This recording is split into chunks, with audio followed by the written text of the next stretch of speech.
आज हम जान गए कि प्यार मनोज भैया बिना काम के नहीं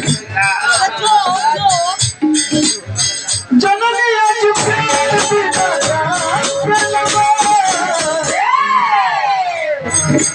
दुनिया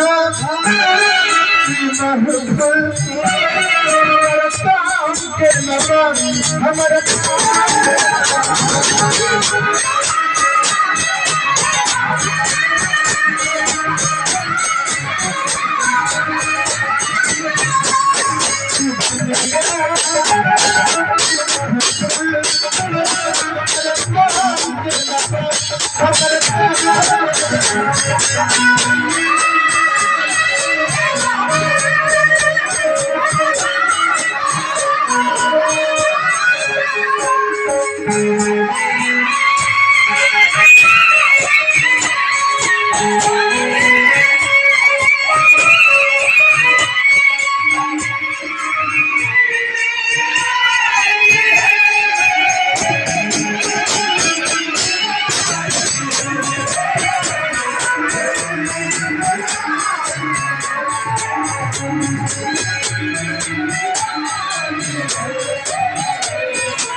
अरे आज हम गरीब नहीं बाकी काल से हम गरीब ना रहो।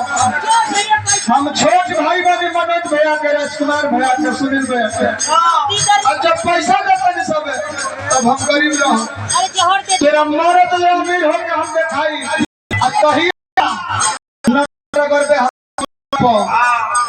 तोहर गोल पर इम्पॉसिबल।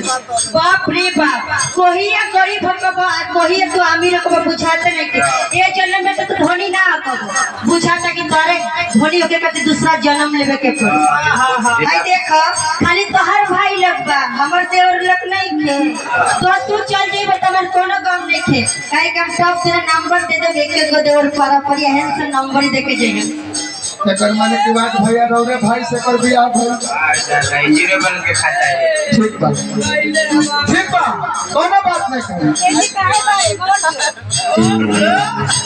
बहुत किस्मत सोना हो तो मिलू ना के हाथ